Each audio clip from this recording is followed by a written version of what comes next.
They say success has no age, but very few truly believe it. In a world obsessed with youth, speed, and overnight fame, the story of Colonel Harland Sanders stands as a blazing torch in the dark, a testament to endurance, belief, and the indestructible human spirit. He wasn't a billionaire tech genius in his 20s. He wasn't a social media celebrity, or a best-selling author who made his millions in a flash of viral luck. No, Colonel Sanders was a man who had lived through decades of defeat, pain, rejection, and failure before he found the spark that would one day light up the world. He was in his 60s. Yes, his 60s, when the world finally said yes to a recipe he had believed in all his life. This isn't just a story about fried chicken. This is a story about grit so powerful, failure didn't dare stand in its way. Born in 1890 in Henryville, Indiana, Harland Sanders had a childhood that many today would call broken. His father died when he was just 6 years old, and from that moment on, life forced him to grow up before he was ready. He dropped out of school in the 7th grade and spent his early years jumping from job to job, barely able to stay in one place long enough to breathe. He was a farmhand, a streetcar conductor, a railroad worker, a soldier, a fireman, a tire salesman, a lawyer, and even ran a ferry boat. Each new job came with hope, and each time, that hope was crushed by bad luck, wrong turns, or sheer misfortune. He faced rejection so frequently it became his shadow. But through it all, there was one constant: he could cook. He had learned it from his mother as a boy, and deep down, even in the most painful times, he knew he had something special when it came to food.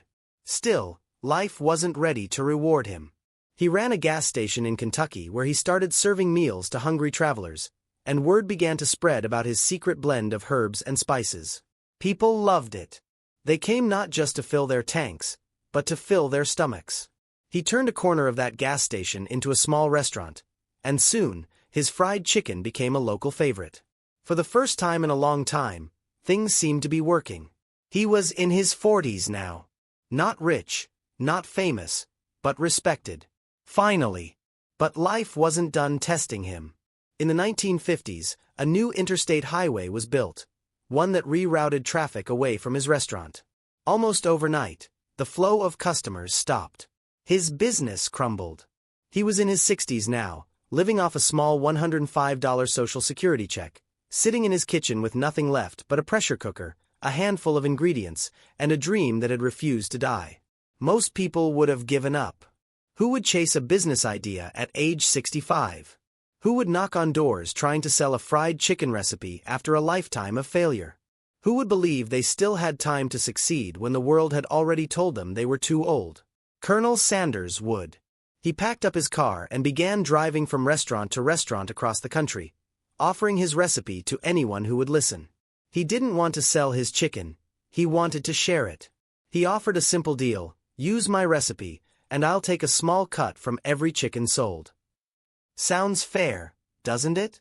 But over and over, people said no. They laughed. They doubted. They dismissed him. Once. Twice. 10 times. 50 times. 100. And still he kept going. He kept knocking. Kept pitching. Kept smiling. The number of rejections wasn't 10.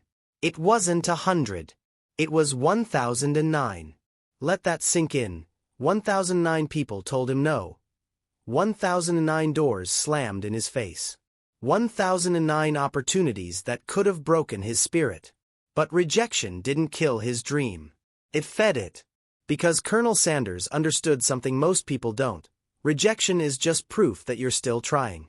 And on the 1010th attempt, someone finally said yes. One yes changed everything.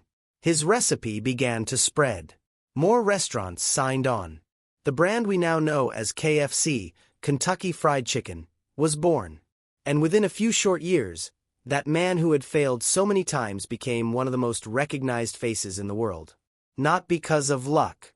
Not because of timing. But because he simply refused to quit. He didn't see age as a barrier. He saw it as a badge. Every wrinkle told a story. Every scar carried a lesson. Every failure, a stepping stone. And in a world that kept telling him he was finished, he proved that sometimes, your best chapter is the one you haven't written yet. Colonel Sanders wasn't just a businessman. He was a warrior. A man who had been knocked down more times than most can count, and still chose to stand back up every single time. He didn't just create a recipe. He created a revolution.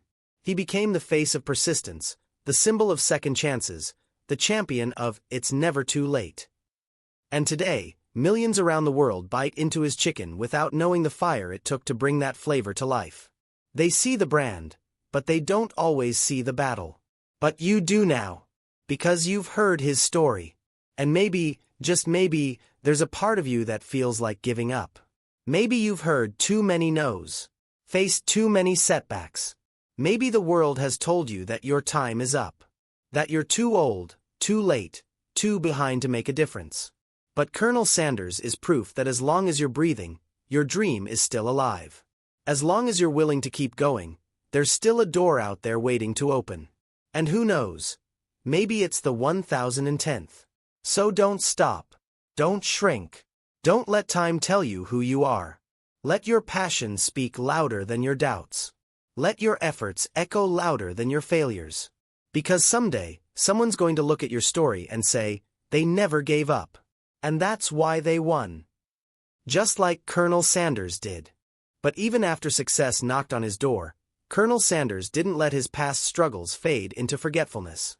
Instead, he wore them like a badge of honor, constantly reminding himself and others that age is never a limit, failure is never final, and rejection is only redirection. Each time he traveled to sell his chicken recipe, he wasn't just pitching food. He was carrying a story, a message for every soul who ever felt too old, too late, too rejected, too invisible. His white suit and iconic black tie weren't just fashion choices, they were armor. His wrinkles weren't signs of defeat, but maps of wisdom. His voice trembled sometimes, but his words always landed like lightning. In every small town he visited, he spoke of resilience with such raw truth that people couldn't help but feel changed. He taught them that you are never too far gone to turn things around. He wasn't born with wealth, connections, or fancy degrees. He wasn't a child prodigy or a genius inventor. He was just a man with a dream who refused to die with it inside him. That's what made him unstoppable. He simply didn't stop. What few people talk about is the emotional toll of failing over 1,000 times. The pain of watching others move on while you feel stuck in a loop of rejections. The sting of doors slamming shut when all you have is a weathered suitcase and hope. The ache of being laughed at by people younger than you, who call you foolish for chasing something they gave up on years ago. Colonel Sanders carried all of that. There were nights when he sat on cheap motel beds wondering if the world would ever take him seriously. Nights when he looked into the mirror and questioned if he had lost his mind or if he was really chosen for something greater. And it was in those moments of silence, when no applause echoed and no orders were coming in, that he discovered the secret. Belief in yourself has to be louder than all the voices trying to shut you down. He realized that his biggest obstacle wasn't the competition, his age, or the countless rejections. It was the voice in his head whispering, "Give up." So he trained himself to whisper back, "Not yet." That whisper became a roar that carried him across highways and into history books. With every franchise that opened under the KFC brand, Colonel Sanders wasn't just building a business. He was planting seeds of belief in generations to come. He knew there were millions who would look at his story and feel less alone. He understood the power of symbolism. He didn't need to tell you how to overcome your struggles.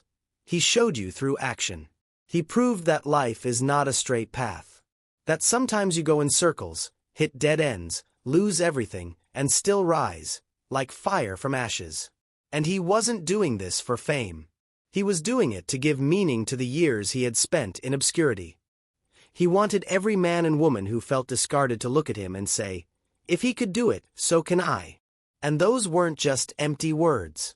People across the world watched a man in his 60s rise above poverty, create a brand loved on every continent, and smile as he served people chicken, not just food, but hope on a plate. That's the real recipe he shared, one of perseverance, spirit, and purpose. Even after his legacy was cemented, and the brand became a global empire, the Colonel stayed true to his roots. He didn't trade his humble nature for luxury. He visited stores, shook hands, shared stories, and laughed with children. He never stopped being the man who had once knocked on doors, recipe in hand, heart full of belief.